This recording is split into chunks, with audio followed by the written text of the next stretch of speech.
This is the Five Stars podcast. Let me talk to you. Hi.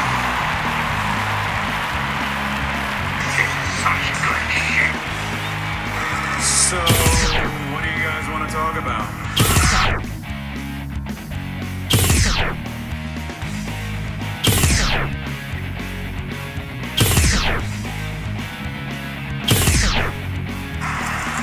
Tell me when I'm telling lies.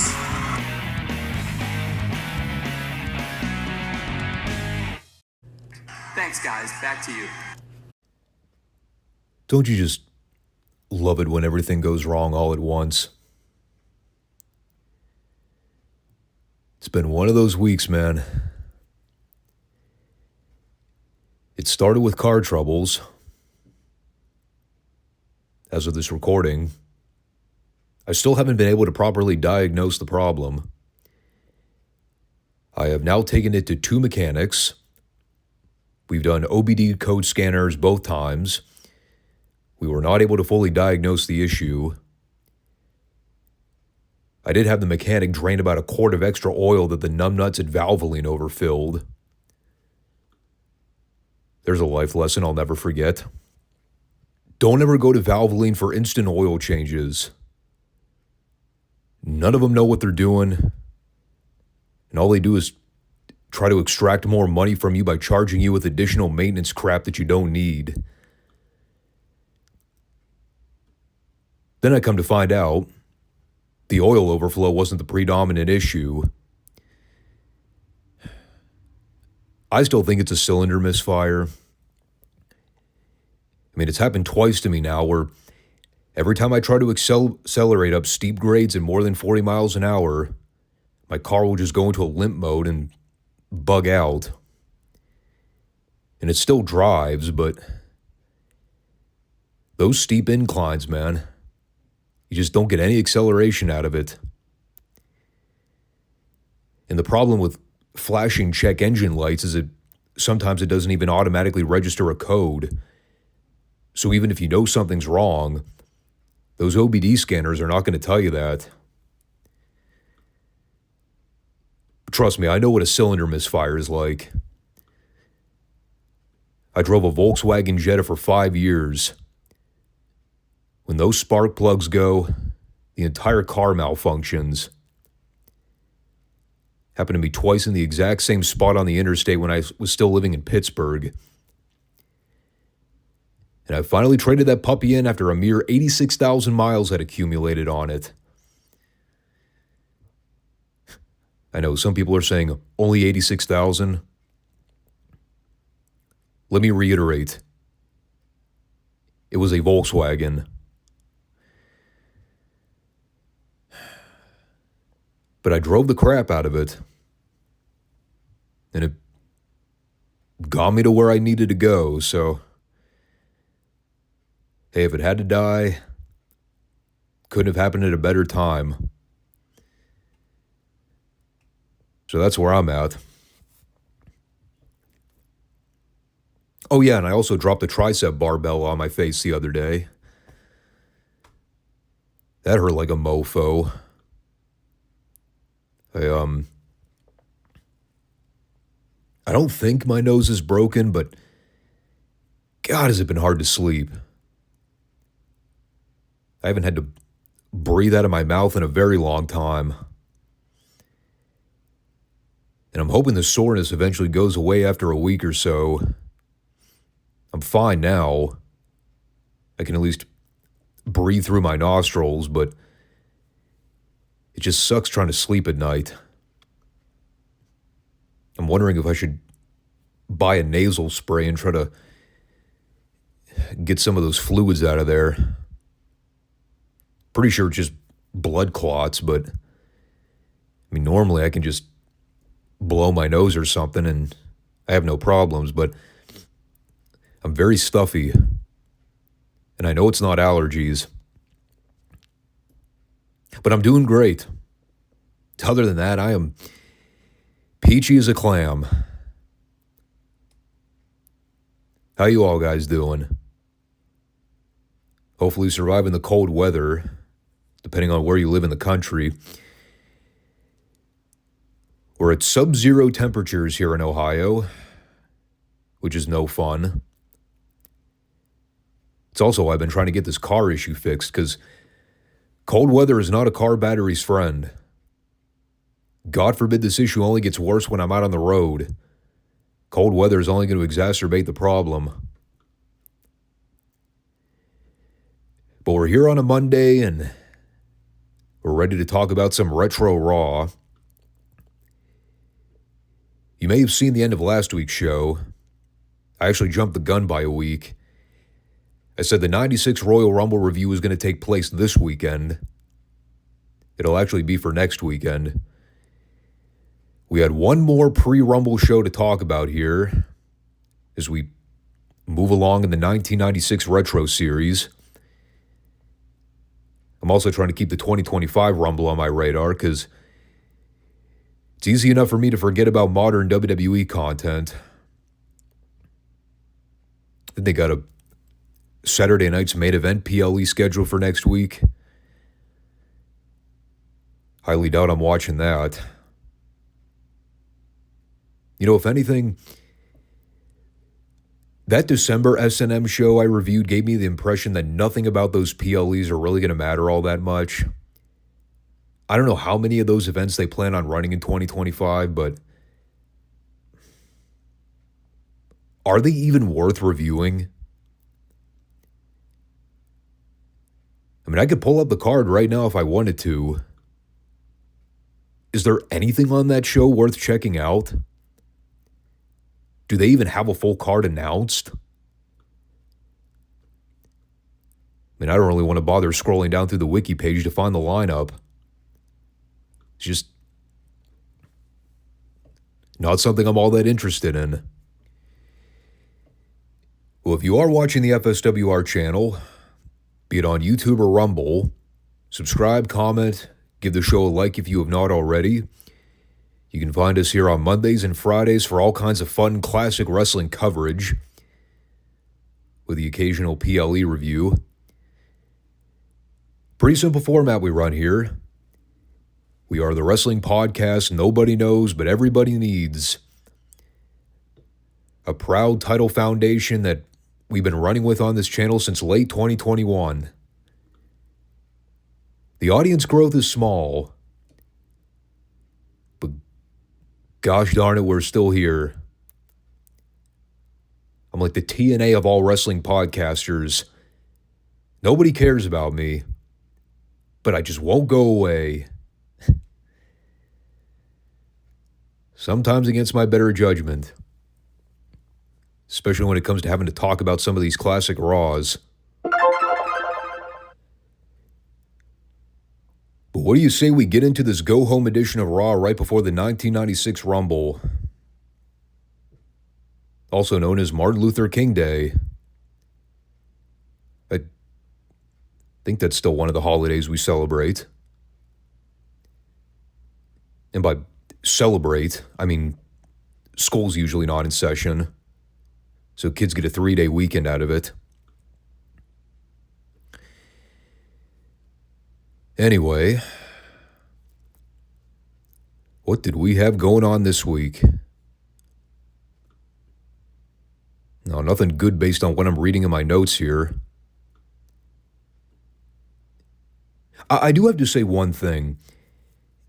You know, they always go through these cold opens at like rapid fire pace. They throw like 50 different things at you all at once. Most of the time, I don't even bother writing anything down about it. But there was something that caught my ear when I was listening to Lawler talk about the Goldust Razor feud. He said, almost a direct quote, Goldust is coming on real strong.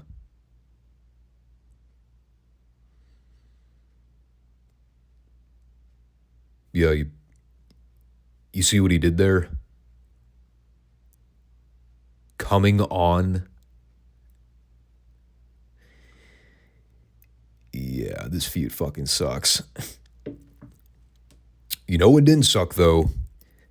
was Marty Jannetty versus Owen Hart in the opener.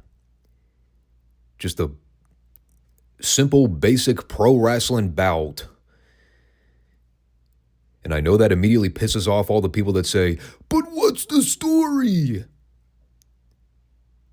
To which my response is,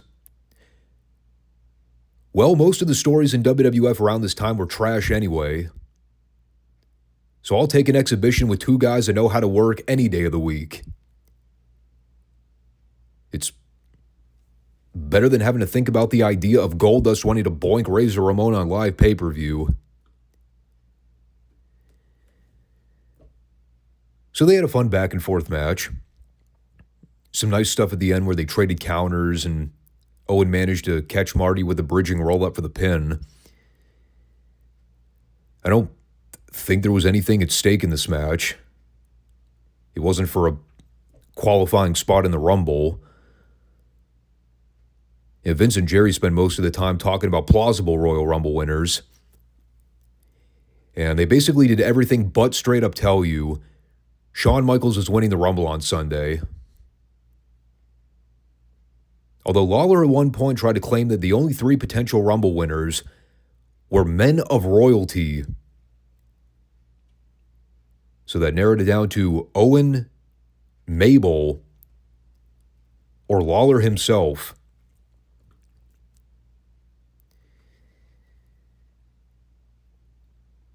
To be blunt,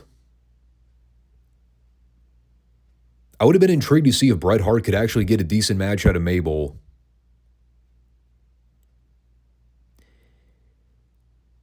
It is kind of sad to think we've reached the point with these retro Raws where I actually kind of prefer standard exhibition style matches to the actual story content. Hold a gun to my head and ask me, what would you rather have? Goldust trying to bang Razor Ramon, billionaire Ted skits, or Owen Hart versus Marty Jannetty in a completely random TV match that goes 8 minutes and has no real story implication?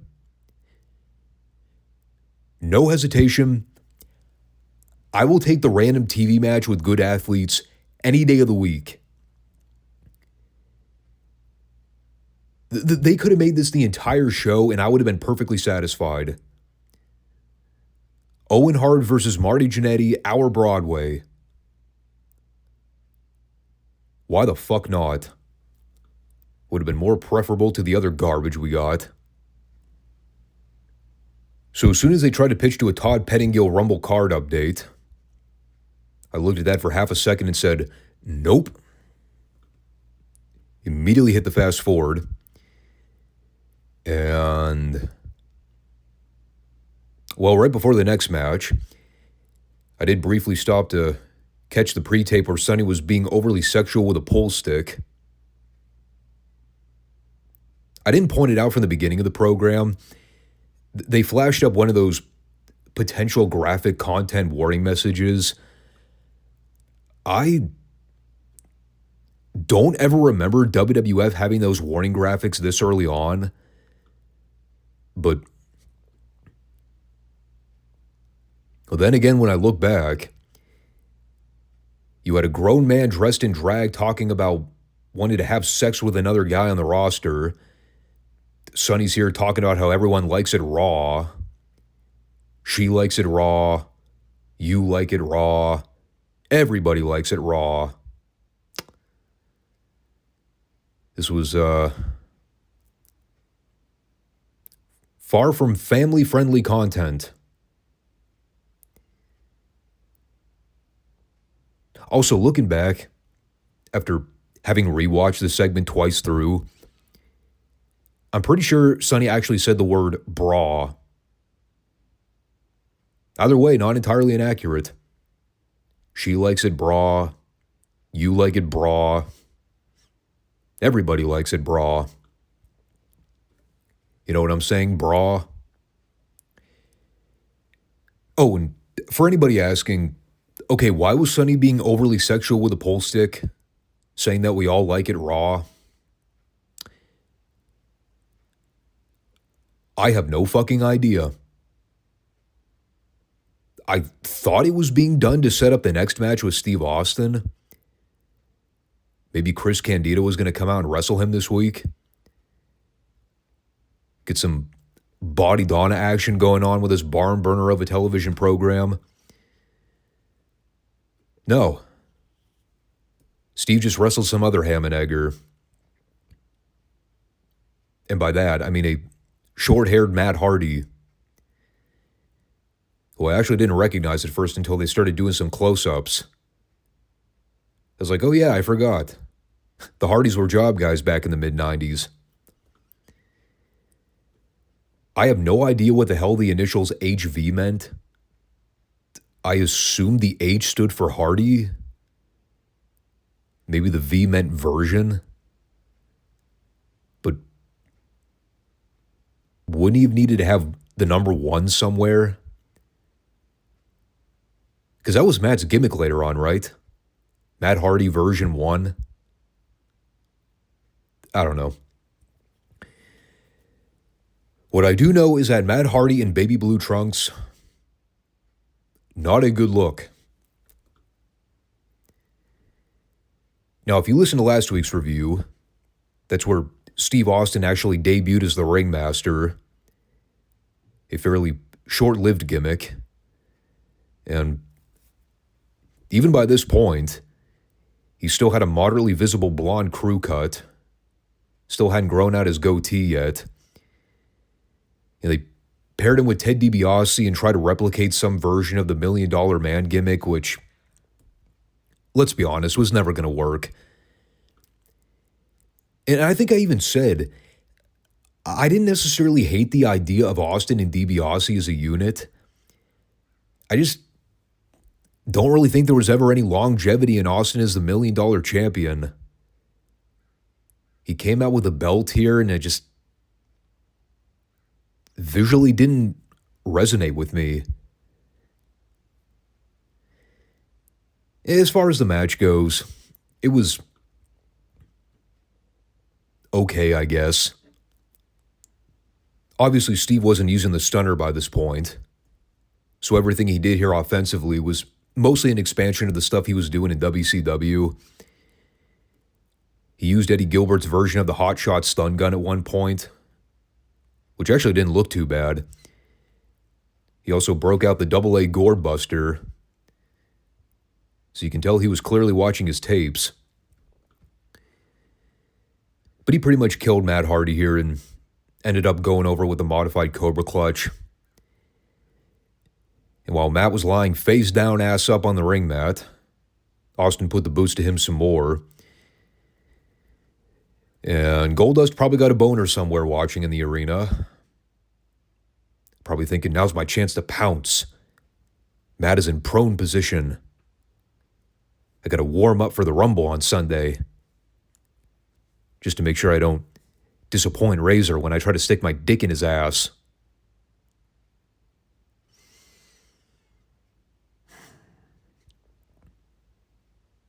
As you could probably tell, I really don't have a lot to say about this go-home show. It was more so boring than it was terrible, which I actually consider a worse thing. Because at least when the show's terrible, I actually have shit to talk about as I bury it. When it's boring, I'm constantly trying to come up with stuff to talk about on the fly because there's just no substance. And that was followed with the Shawn Michaels promotional package. Basically one of those deals where they show you a bunch of flashy highlights while Shawn sits there talking about how great he is. And I know some of you may think to yourself, well, isn't that kind of a heelish thing to do? Bragging about your accomplishments? Yep. Indeed it is. But you see, in Vince's twisted, fucked up brain, he thought this would make Shawn a likable guy. Him sitting there putting himself over and giving himself a handy while they've got horribly canned 70s ballad music playing in the background. So yeah, Shawn kind of ran down the whole timeline of events from the fall of last year. Him getting jumped by 9 thugs in a parking lot in Syracuse. Oh wait, that didn't happen. He made that shit up.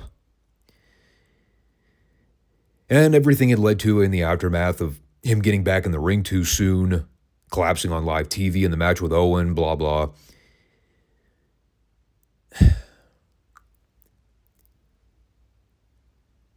It is kind of amazing when you think back to how this whole thing first started. This has got to be the most blatant form of bad kayfabe I think I've ever seen from a major wrestling company.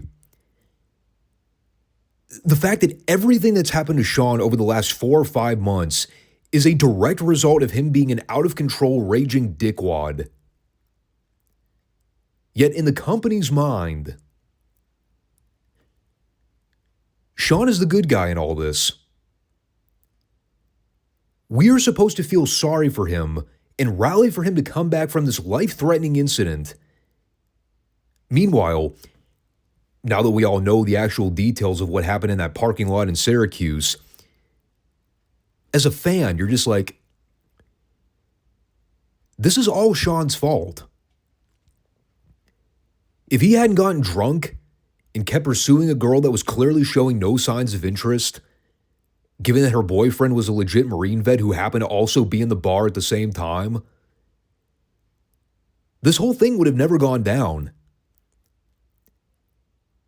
It's just so ridiculous that they're trying to get me to think that Shawn is the good guy in this whole thing. You want to talk about rewriting the script? God almighty, dude. I'm like, the guy got rejected, kept persisting, got his ass kicked as a result, purposefully manipulated the story in order to paint himself as the victim. Now I'm supposed to believe that Shawn is in the right? Fuck you. How about them apples?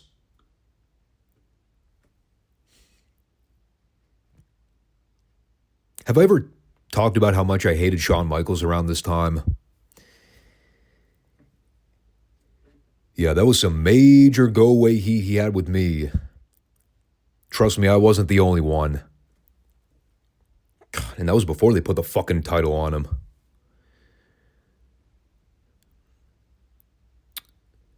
So then we came back for a tag match in progress. I shit you not, I am not making this up. This was the match that was going on in the ring as we came back from break.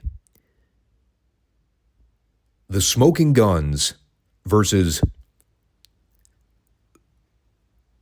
the Spiders. Excuse me, the Who? No, not the band. The Who? The Spiders? Yes. They just had a random jobber tag team with 2 guys dressed in spider spandex outfits. Pretty sure their actual tights read arachnids. Apparently that was too challenging for Vince to try to properly pronounce. So he just went with spiders. And as quickly as Vince was asking for Lawler to identify the royal spider of the tag team, the Smoking Guns went over with their assisted leg drop. And then it was immediately to the back for another Wrestling War Room pre-tape. And here's the big hot button issue for billionaire Ted this week. He's trying to figure out why he can't buy the World Wrestling Federation. He bought his own network, the World Series, tape libraries. So why can't he afford to buy out the WWF? Well, the answer, simply put, according to the chicken lips of Vince Russo himself, the WWF has better athletes. And all WCW has is a bunch of broken down, disloyal, greedy has-beens from the 80s. Even though Randy Savage was technically a 70s guy as well. I like how they actually bothered to mention that. Of all things to bring context to, hey brother, that was a big deal in ICW. So, yeah, they all had an argument about that. The whole thing was utterly pointless. Ted told the execs to go buy all the real stars and offer them big money contracts to jump ship.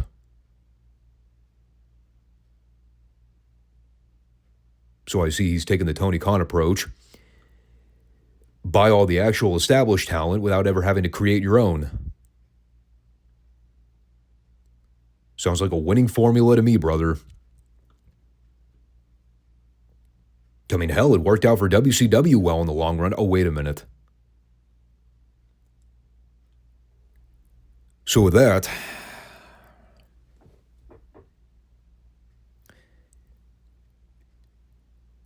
y'all want to talk about this Goldust interview?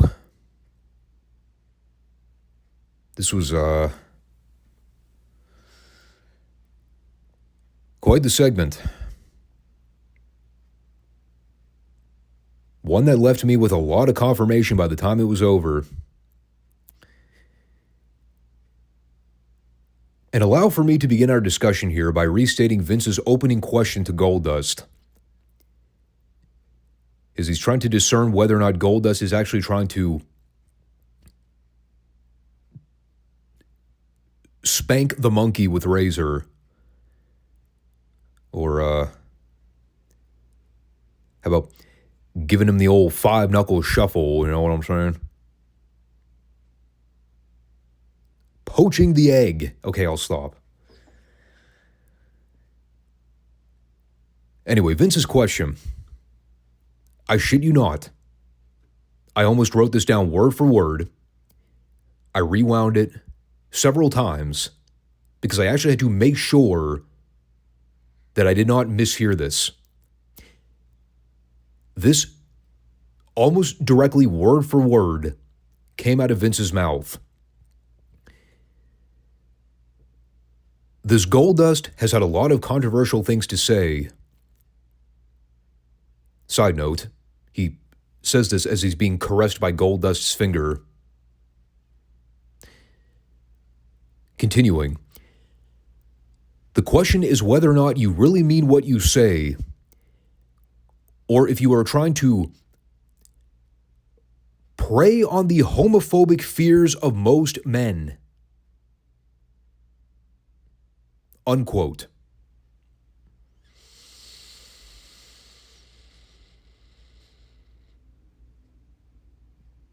Okay, stop right there. That line. Preying upon the homophobic fears of most men.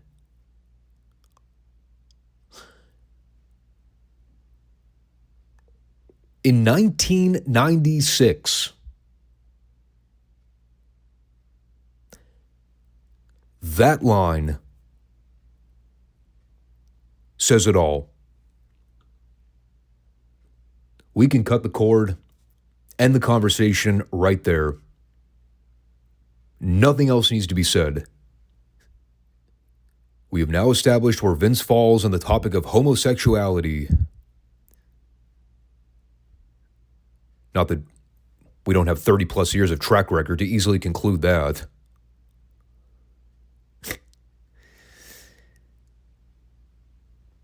What a fucking way to start a conversation. Just getting straight to the meat of the matter. Ah, fuck. I just set myself up for that one.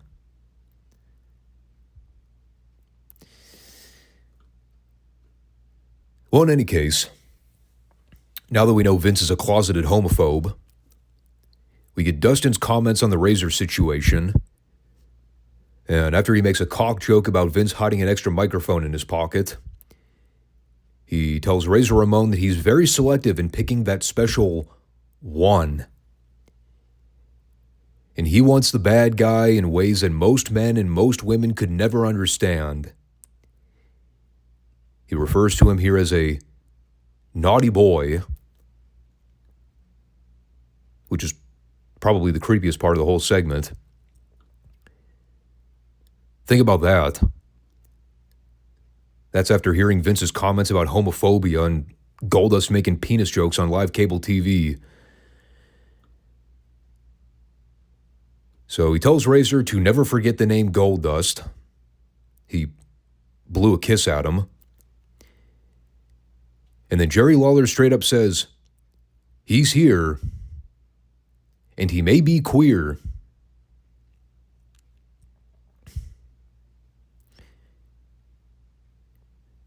I'm not making any of this up.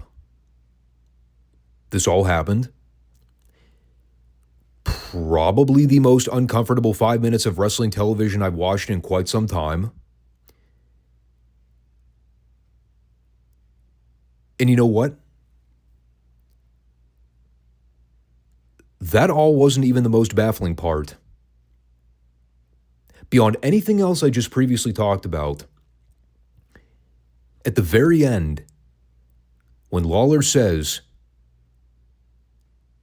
Goldust might become the new Intercontinental Champion,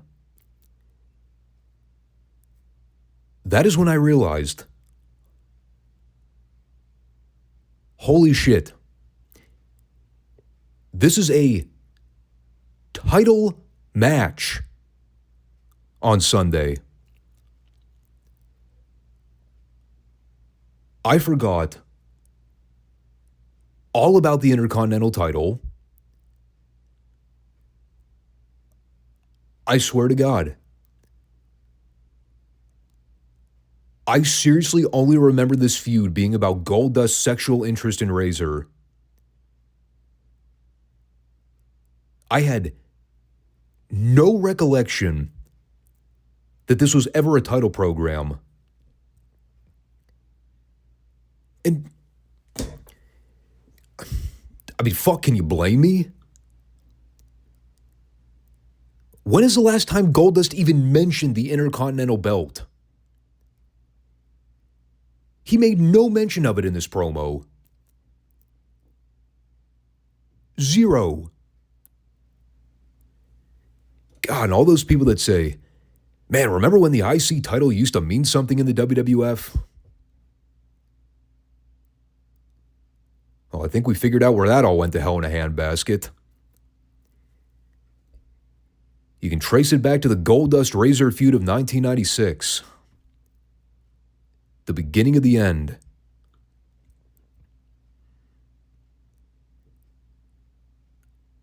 So now Goldust is going to win the IC title from Razor and potentially molest him on live pay-per-view. God, no wonder Scott Hall wanted to get the fuck out of that company.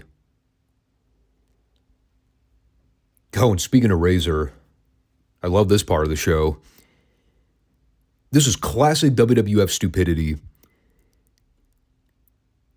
So, for the entire first half hour of the program, Michael Hayes is standing out back waiting for Razor to show up at the building so he could interview him. Apparently he caught wind that Razor was planning to pummel the fuck out of Goldust when he showed up. So, they do like 3 or 4 of these segments throughout the show where Hayes is standing in the exact same spot holding a microphone, telling Vince, when Razor shows up, I'm going to attempt to get a word with him and see what he plans to do. So what happens? Well, after about 30 minutes of build-up, Hayes, standing perched in the exact same fucking location of the building, barely having moved a muscle, Razor shows up. He asks Hayes where that freak Goldust is. Hayes tells him he just finished up his interview and he's headed to the locker room. And then Razor leaves. Hayes looks at the camera and goes, man, Razor's gonna kick his butt.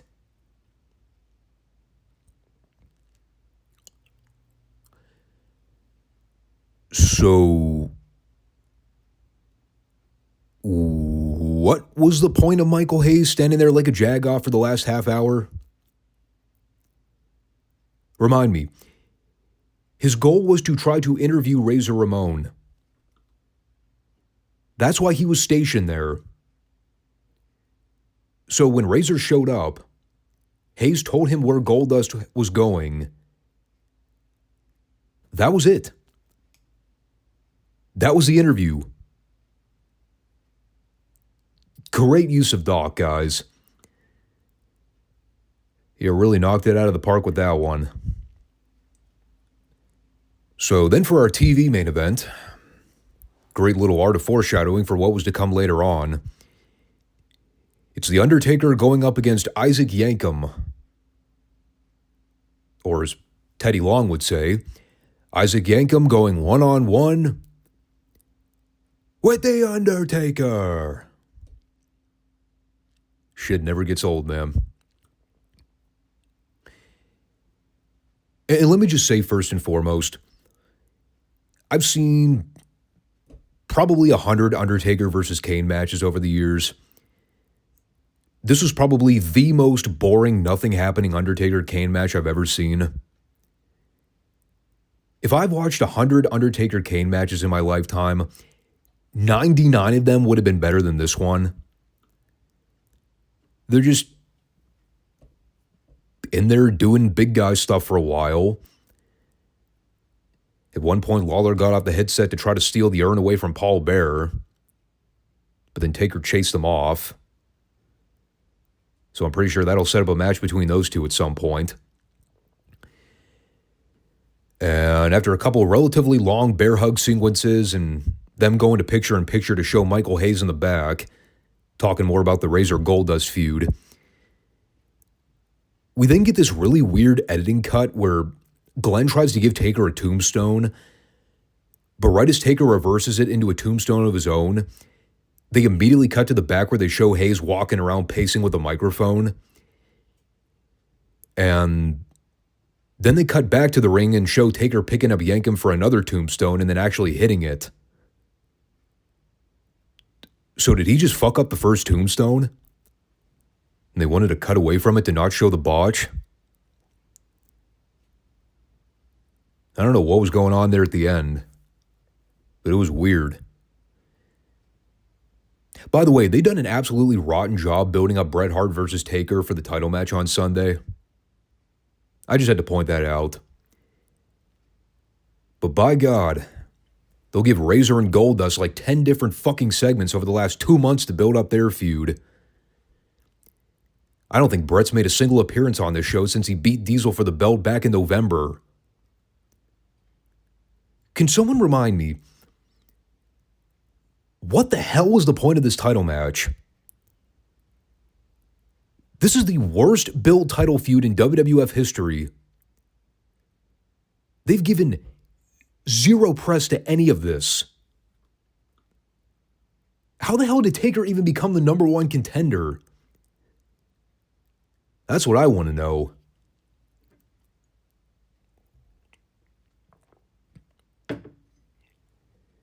But sure as shit, man, they were going to give Razor and Goldust the entire God-blessed program to work their issues out. And based on the angle they shot in the closing few minutes here, I think they pretty much resolved their issues, right? Hayes is trying to interview Goldust, and as they're talking and hyping up a match between Goldust and Bret Hart for next week on Raw, Razor just waltzes in from off camera and starts beating the fuck out of Goldust. And when I say waltzes in, I do mean that. He just comes in casually, no urgency. He's just right there and starts throwing fists with Goldie. Like, it was one of those things where you're watching and you're like, how did Goldust not see this guy coming from a mile away? So, Razor's just decimating Goldust, throwing him into walls, smashing trash barrels over his back, throwing him over tables. It was actually kind of unsettling to watch at various times, especially given the way they built this program. They got like 8 officials out there trying to pull back Razor. Eventually, Goldust gives Razor the groin shot. But, removing that minor cheap shot, what exactly am I paying to see at the pay-per-view now? Did Razor not just get his revenge on the go-home show? He showed up, beat the snot out of the guy. Why do I need to pay to see this match on pay-per-view? To watch Razor do the exact same thing? You just gave it to me for free. You lame brains. So yeah, this is all utterly pointless and counterproductive. Then we had Sonny in a bathtub talking about how we did it raw. Edgy. I just thought it was funny that of all things for Lawler to gloss over on this show, they just showed us a tape of a naked Sonny sitting in a bubble bath. That is not the thing that Lawler wanted to see a replay of. He didn't care to see Sonny's puppies a second time. He wanted to see that brawl between Razor and Goldust again. Bigger fish to fry, Vince. The puppies can wait another time. This is important. Coming from the perverted Jerry Lawler. What the fuck? And then to actually close things out, we got part 2 of the Razor Goldust brawl. And this time they literally took the fight outside. And,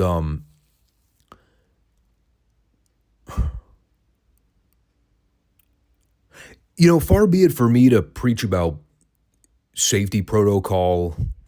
I'm somebody that likes to live life on the edge a little bit. Take risks and not play everything safe 100% of the time. I don't know though, dude. Something about guys rolling around outside in snow at night in sub-zero temperatures, where you can literally see them slipping on ice and nearly killing themselves trying to take bumps in the parking lot. It seems a little gratuitously dangerous.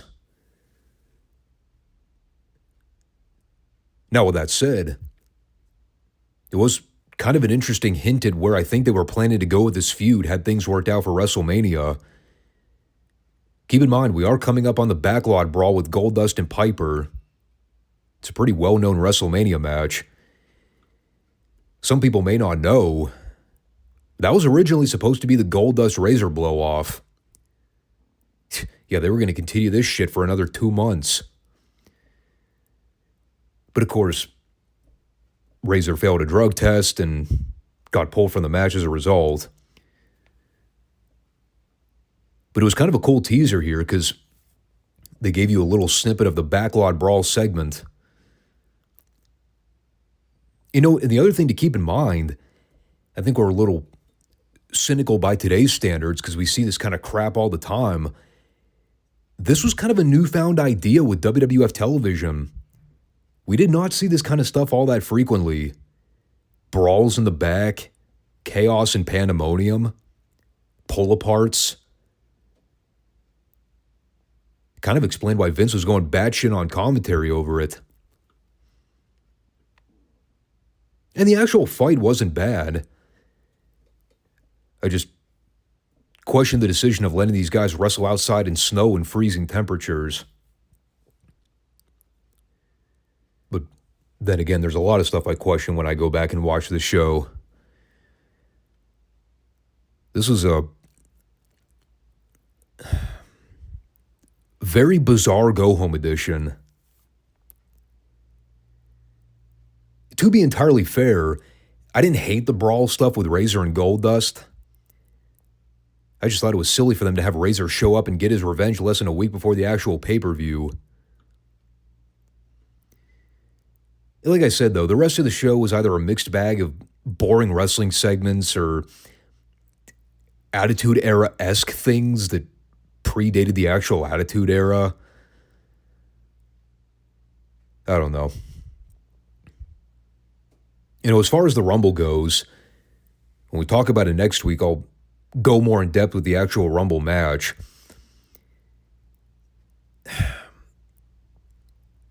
Have they done anything to try to get you to believe that anybody other than Shawn is winning this fucking thing? Honestly, I don't remember anything about the actual Rumble match outside Shawn winning. But based on the build, who else would have been a probable contender? Diesel? It's the only other name I can think of. Be that as it may, and there's basically only two things that matter on the entire card. Shawn winning the Rumble, and whatever they do with the Goldust Razor IC title match. Elsewise, you have a poorly promoted Bret Hart Undertaker WWF title match and nobody cares about. A Jeff Jarrett Ahmed Johnson match that nobody wants to see. I think that's it, right? Is there another match I'm forgetting? I guess I could pull up the card to check.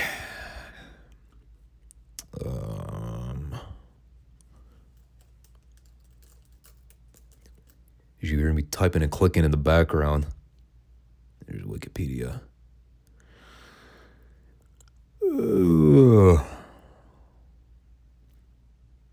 Oh yeah, there's also a Smoking Guns Body Donna's tag title match. Yippee Skippy. If anybody can figure out how the hell Skip and Zip became #1 contenders for the world tag titles, I'll buy you a drink. Have they ever won a single match on television? Christ. Oh yeah, there's also a dark match with Hunter and Duke the Dumpster, where the loser has to enter the Rumble match in #1, and the winner enters at number 30. God, it has been a long time since I've gone back and even thought about the 96 Rumble pay-per-view. So much of this card I just don't even remember. But we'll see how things hold up. It's either going to be a terrible show or a middle-of-the-road forgettable one. Just like that queef machine out there says. It's probably what I'm going to do when the show's over. Blow snot in its general direction. I'm actually kind of hoping it's terrible because, again, at least it'll give me stuff to talk about. But we'll see. We'll also talk about the following night's Raw as well. Don't want to leave that show out. But that'll round up this edition here for Monday. Hopefully by the time we revisit on Friday, I'll have some of my personal crap handled. But it's just one of those weeks, man. Anything that could possibly go wrong, it all happens at the exact same time. When shit hits the fan, it hits hard. So thanks everybody for tuning into this one. And we'll catch you guys back on Friday for the continuation of the Classic Territory coverage. And y'all have a safe week out there. Take care. Peace out.